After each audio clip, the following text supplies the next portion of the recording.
ஃப்ரிட்ஜில் என்னென்ன பொருள் வைக்கலாம் வைக்கக்கூடாது அப்படின்றத பற்றி தான் இந்த வீடியோ. மோஸ்ட்லி ஒரு சில பேருக்கு ஃப்ரிட்ஜில் என்னென்ன வைக்கணும் வைக்கக்கூடாதுன்னு தெரியறது இல்லை. இப்போல்லாம் அதிகமான வீட்டில் அடுப்பு இல்லாமல் கூட இருக்கும், ஆனால் ஃப்ரிட்ஜ் இல்லாமல் இருக்கிறது இல்லை. அந்த அளவுக்கு முன்னேற்றம் அடைஞ்சிருக்குன்னு கூட சொல்லலாம்.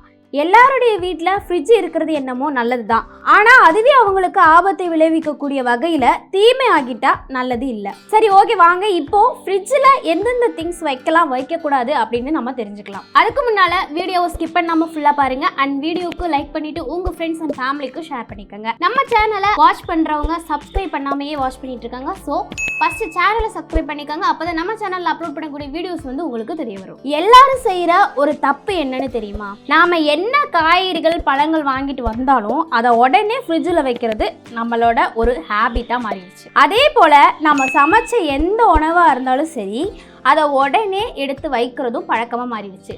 இப்படி நாம் செய்கிறதுனால நல்ல பொருட்களும் கெட்டு போயிடுது, கெட்ட பொருட்களை நல்ல பொருள்னு நினச்சி நாம் அதையும் சாப்பிட்றோம். ஆரஞ்சு பழம் அண்ட் லெமன் மாதிரி சிட்ரஸ் பழங்களை ஃப்ரிட்ஜில் வைக்கவே கூடாது. காரணம் என்னன்னு கேட்டிங்கன்னா, இந்த பழங்களில் இருக்க நார்மலான டெம்பரேச்சரே இந்த ஃப்ரூட்ஸை பழுக்க செய்யுது. இதை நாம் பழுக்காமல் ஃப்ரிட்ஜில் வைக்கிறப்போ சீக்கிரமாகவே பழுத்துடும். அதில் இருக்க குளிர்ச்சியான சூழல் பழத்தில் இருக்க அமிலத்தன்மையை பாதித்து சுவையையே மாற்றிடுது. சூடான பொருட்களை சூடாக இருக்கப்பவே அதை உடனே ஃப்ரிட்ஜில் வைக்கக்கூடாது. அதே மாதிரி இயற்கையாகவே கெட்டு போகாத பொருட்களை வைக்கவே கூடாது. எக்ஸாம்பிளாக தேன், காப்பி கொட்டை, தேங்காய் எண்ணெய் மாதிரி பொருட்களை வைக்கவே கூடாது. இதை எல்லாத்தையுமே காற்று உள்ள போகாத மாதிரி ஒரு பாட்டிலில் சேவ் பண்ணி வச்சா நல்லாயிருக்கும். முக்கியமான ஒன்று, இதை எல்லாரோட வீட்லேயும் நம்ம செஞ்சுருப்போம், சமைக்காத ராவ் மீட்ஸ். இந்த சமைக்காத பச்சை இறைச்சியை வாங்கி ஃப்ரிட்ஜில் வைக்கவே கூடாது. முடிஞ்ச அளவு அதை வாங்கி உடனே சமைக்கிறது ரொம்பவே நல்லது. இதை ஃப்ரிட்ஜில் வைக்கிறதுனால மற்ற பொருட்களும் கெட்டு போக வைக்குது.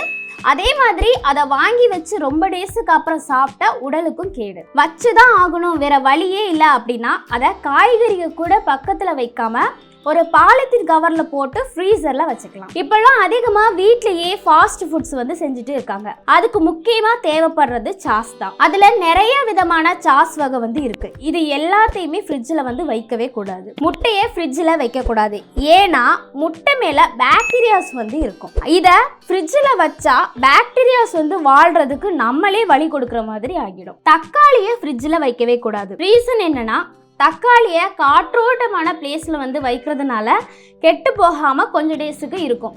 அதே மாதிரி ஃப்ரிட்ஜில் வச்சோன்னா அது பழுக்கவும் செய்யாது, வீணாக ஆகிடும். வாழைப்பழத்தை ஃப்ரிட்ஜில் வைக்கக்கூடாது, ஏன்னா ஃப்ரிட்ஜில் இருந்து வரக்கூடிய அந்த கூலிங்கான காற்று வாழைப்பழத்தை அழுக செய்கிறது மட்டும் இல்லாமல் சீக்கிரமாக வீணாக்கிடும்.